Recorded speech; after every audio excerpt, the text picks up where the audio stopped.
Assalamualaikum warahmatullahi wabarakatuh.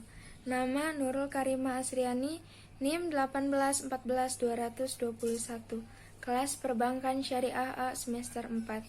Ujian akhir semester, mata kuliah Manajemen Pengawasan Bank dan Lembaga Keuangan Syariah. Untuk soal yang pertama, sebutkan tujuan dari The Basel Committee. Tujuan dari The Basel Committee adalah melakukan kerjasama dan harmonisasi dalam pengawasan perbankan secara internasional. Dengan adanya harmonisasi standar internasional dalam pengaturan dan pengawasan perbankan, diharapkan dapat memperbaiki iklim dan lingkungan operasi bagi bank-bank yang aktif melakukan transaksi internasional di era globalisasi, dengan semakin terintegrasinya sistem finansial dunia. Dengan demikian, sasaran awal dari The Basel Committee adalah standarisasi pengaturan dan pengawasan bank yang memiliki akses usaha yang bertaraf internasional dan melakukan transaksi usaha pada beberapa yurisdiksioritas pengawasan bank. Hal tersebut dapat menimbulkan suatu disput atau hukum mengenai peraturan mana yang harus diterapkan dalam operasi bank tersebut. Pertanyaan kedua, jelaskan kondisi permasalahan perbankan di Indonesia sejak tahun 1992 dan 3 faktor yang menunjukkan keterkaitan dan harus diperhatikan dalam setiap permasalahan perbankan. Pada periode 1992 sampai 1993, perbankan nasional mulai menghadapi permasalahan, yaitu meningkatnya kredit macet yang menimbulkan beban kerugian pada bank dan berdampak keengganan bank untuk melakukan ekspansi kredit. Bank Indonesia menetapkan suatu program khusus untuk menangani kredit macet dan membentuk forum kerjasama dari Gubernur Bank Indonesia, Menteri Keuangan, Kehakiman, Jaksa Agung, Menteri atau Ketua Badan Pertahanan Nasional, dan Ketua Badan Penyelesaian Piutang Negara. Selain kredit macet, yang menjadi penyebab keengganan bank dalam melakukan ekspansi kredit adalah karena ketatnya ketentuan dalam Pak Feb 1991 yang membebani perbankan. Hal itu ditakutkan akan mengganggu upaya untuk mendorong pertumbuhan ekonomi. Maka dikeluarkanlah Pak Mei 1993 yang melonggarkan ketentuan kehati-hatian yang sebelumnya ditetapkan dalam Pak Feb 1991.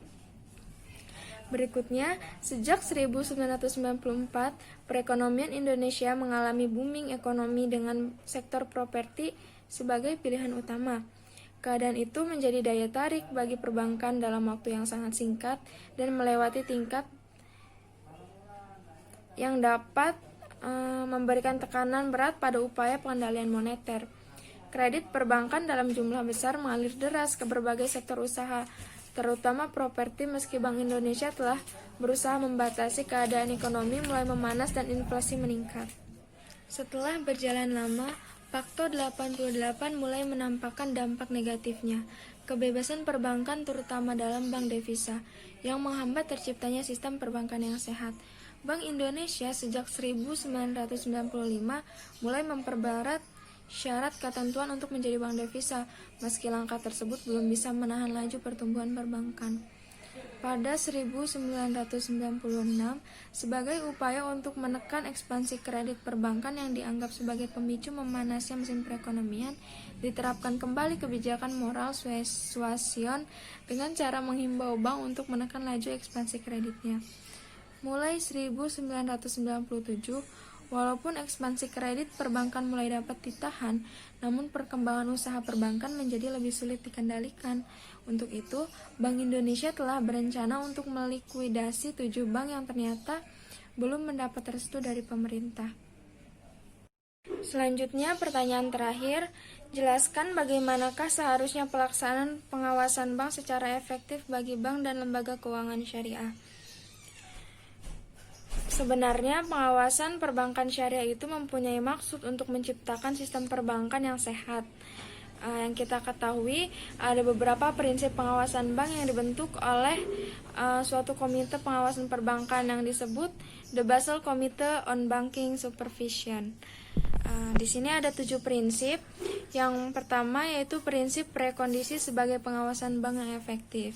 Yang kedua, prinsip perizinan di struktur. Yang ketiga, prinsip ketentuan kehati-hatian dan persyaratan. Yang keempat, prinsip metode pengawasan perbankan yang sedang berjalan. Yang kelima, prinsip persyaratan informasi.